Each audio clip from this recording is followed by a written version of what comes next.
The flight had been smooth for the first 3 hours. Then, without warning, the plane hit turbulence. Moments later, an unusual announcement broke the calm. Attention, everyone. This plane is now under our control. Ibrahim Traoré had kept his identity hidden while returning from Paris to Burkina Faso. Now, trapped on this hijacked flight with 182 other passengers, he was more than just a regular traveler. The hijackers were locked in negotiations from the cockpit, demanding $10 million and the release of 3 prisoners from Lante prison in France. But if they'd known that Ibrahim was sitting quietly in seat 178, their demands might have been completely different. Air France flight AF726 had taken off from Paris, heading to Ouagadougou on what started as an ordinary afternoon. The cabin was filled with mostly French tourists, business folks, and Burkinabe heading home. By the window, in seat 178, sat a man dressed plainly, dark shirt, jeans, sneakers, with a baseball cap pulled low and sunglasses shielding his face. No one recognized him as Ibrahim Traoré, the transitional leader of Burkina Faso. He'd chosen this commercial flight deliberately, wanting to avoid the fanfare and protocol that come with official trips. A secretive trip home, so to speak. Just as the plane crossed into Malian airspace, a flight attendant noticed something odd while serving drinks. 4 passengers suddenly stood up. At first, she thought it might be an argument. But then, her eyes caught the glint of a gun. Panic hit her in an instant. The tray slipped from her hands, hot tea splattering everywhere. "Don't move," one man barked in Arabic with a French accent. "This plane is under our control. Follow instructions, and no one will be hurt." Ibrahim kept calm, watching carefully. His military training had taught him that the first moments in these situations were critical. Weapons were drawn. Fear spread. The hijackers moved swiftly. 2 headed to the cockpit. The others positioned themselves at the front and rear of economy class, hurting the passengers. Around him, people quietly sobbed, prayed, clutched their phones. "We will collect your phones, tablets, all electronic devices," announced the man at the back. "Don't resist. There will be consequences." Traoré slipped his phone into the seat pocket. The hijackers hadn't yet made a full sweep. Chaos was their tool. One hijacker returned from the cockpit and stood before the passengers. "Listen closely. This plane is ours now. Our demands are simple. $10 million and the release of 3 prisoners from Lante prison. Meet these demands, and you will all go home." Traoré studied the man's eyes, tense, anxious, yet resolved. Not a hardened terrorist, but someone driven by an ideology. Hours ticked by. The plane, now off its normal course, circled over Mali. The pilot, under the hijackers' watchful eyes, kept the plane airborne, buying time for the talks. Ibrahim scanned the cabin. Beside him, an elderly Burkinabe woman trembled quietly. A few rows ahead, a mother struggled to soothe her 2 little kids. Across the aisle, 3 French businessmen whispered nervously. "Don't worry," Ibrahim whispered softly to the old woman. "It'll be okay." "You're Burkinabe, right?" she asked, tears glistening in her eyes. "Yes, mother. We'll all get home." Suddenly, a hijacker stepped out of the cockpit and spoke to another. Something was clearly off. Then, without warning, one of the hijackers grabbed a middle-aged French passenger and dragged him toward the cockpit. "They're not taking us seriously," he shouted. "Maybe if we send a hostage, they'll listen." Ibrahim knew this moment demanded action. He could step forward, reveal who he was, the most valuable hostage of all, and possibly save lives. But might spark a diplomatic nightmare back home. Or he could stay silent, wait. He chose to stand, but first one last attempt. "Stop," he said, calm but firm. "Negotiations take time. Rushing only makes things worse." The hijacker stared, gun raised. "Who are you to order me around?" "I'm just a passenger," Ibrahim said. "But I know how negotiations work. Violence only ruins your chance." The hijacker hesitated, then inched closer. "Why so confident?" "Who are you?" "I used to be a diplomat," Ibrahim answered without lying. "I know how deals are made. If you want, I can help." After a brief exchange in Arabic and French with the others, their leader nodded. "Fine, diplomat. Let's see what you've got. Come to the cockpit." Ibrahim rose, steady, eyes locked on the hijackers. Passengers watched, breath held. The elderly woman whispered, "God protect you, my son." Inside the cockpit, the pilot and co-pilot looked worn and tense. One hijacker handled the radio. "Who's this?" Came a voice on the other end, suspicious. "A diplomat," the leader said. "He's here to help." "Is this a trap? You brought a hostage." "No," Ibrahim said smoothly. "I'm just a passenger. I want peace. Everyone's safe." Ibrahim was already thinking ahead.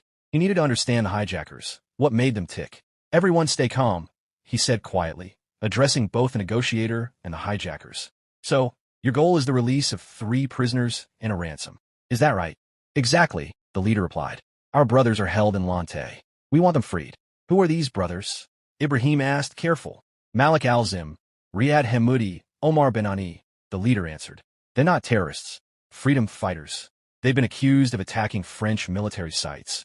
But to many in West Africa, they were symbols resisting colonial influence. Ibrahim recognized those names. He could feel the weight of their cause, anti-colonial anger running deep across Africa. He shared some of those feelings himself, though he didn't support violence. Can I know your names? He asked. I'm Youssef, said the leader, gesturing to the others. Hakim, Jamal, Ahmed. I can help with negotiations, but what's your real aim? Negotiations take forever, Youssef snapped. Governments like France won't seem to give in to terrorism. We're not terrorists, he said sharply. We want justice. We're fighting against colonial powers bleeding Africa dry. Ibrahim nodded slowly. Have you tried other routes? Political appeals? International courts? We tried. No one listened. 7 years for my brothers in prison. We couldn't wait. Ibrahim considered his approach. These men aren't professionals. They're desperate, driven by ideals. Maybe I can reach them. So what's your plan? Even if they meet your demands, how do you get away? Youssef glanced at the others. Their escape plan wasn't solid. We'll land in Mali, cross the border on foot, he said, uncertainty creeping in. That won't work, Ibrahim warned. Special forces will be waiting. Youssef's confidence faltered. But maybe there's another way. I can mediate. Maybe we can take this fight to an international stage without violence. It's too late, Youssef said, bitterness thick. No turning back now. There's always a way back, Ibrahim whispered. But first, the passengers must be safe. Just then, the French negotiator's voice crackled over the radio. Youssef, we're considering your demands, but we need trust. Can you release some hostages? Children, elderly? After a pause, Youssef agreed. We'll release the children and elderly first, but we need fuel to land. Bamako Airport, the negotiator offered. You can refuel and release hostages there. Youssef agreed, but Ibrahim noticed his hesitation. Landing in Bamako meant losing control. Special forces would move in. The plane turned toward Bamako. Ibrahim watched Youssef and the others. Tension was rising. Are you sure about this? Ibrahim asked. You'll lose control on the ground, he warned. What do you mean? Special forces will be ready. This could be the end for you. Fear flashed in Youssef's eyes. So what do you suggest? Ibrahim knew the moment was critical. He had to be careful. Change course. Head to Niger, not Mali. French influence is weaker there. Release the children and elderly, but keep the plane in the air. Make clear demands, better prison conditions, fair trials. Youssef looked doubtful. Why trust you? Maybe you're a French agent. Ibrahim smiled. I'm African like you. I share your frustrations with France. Just different methods.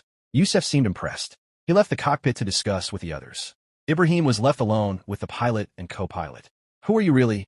The pilot whispered. A Frenchman. Just a passenger trying to help, Ibrahim said. No, you're different, the pilot said. You sound like military. Ibrahim smiled, but said nothing. Soon, Youssef and the group returned. We accept your plan, Youssef said. We'll go to Niger, stay airborne, and release the children. How? Ibrahim asked. Youssef looked puzzled. How do you release children midair? Parachutes. Youssef hadn't thought that far. Maybe send a video showing the children and elderly are safe, Ibrahim suggested. Youssef nodded. It made sense. Ibrahim stood close to Youssef and spoke quietly. You should calm the passengers. Avoid panic. Maybe offer some water or snacks.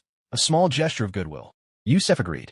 He ordered some water and snacks distributed in the cabin. At the same time, he gathered the children at the front to film a video showing they were safe.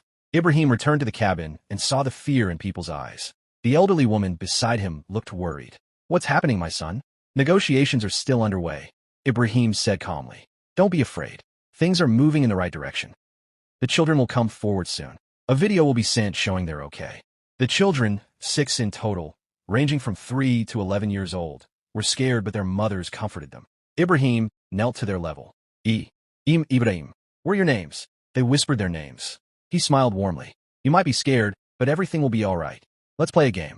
We'll shoot a video to show everyone you're safe, so you can get home soon. The children relaxed bit by bit, soothed by Ibrahim's calm presence. He turned to Youssef. It's important to comfort them. Fear spreads fast and makes things worse. Youssef nodded. Have you done this before? I've had crisis training, Ibrahim said, without revealing too much. The video was recorded. The children waved and said they were fine. It was sent to the negotiators. Hours passed as the plane circled Niger airspace, fuel running low. Ibrahim approached Youssef again. What now? Fuel's limited. A decision is coming. Youssef looked uneasy. What if they don't meet our demands? Think about what you want, Ibrahim said. The prisoner's release might not happen soon, but better conditions, a fair trial, maybe international observers, that's possible. Youssef considered this. Maybe you're right. But backing down now feels like losing everything. No, Ibrahim replied. You're not backing down. You're changing tactics. That's smarter. The French negotiator's voice came through. Youssef, a commission will review the prisoner's case. Conditions will improve, but release isn't immediate. Youssef looked to Ibrahim.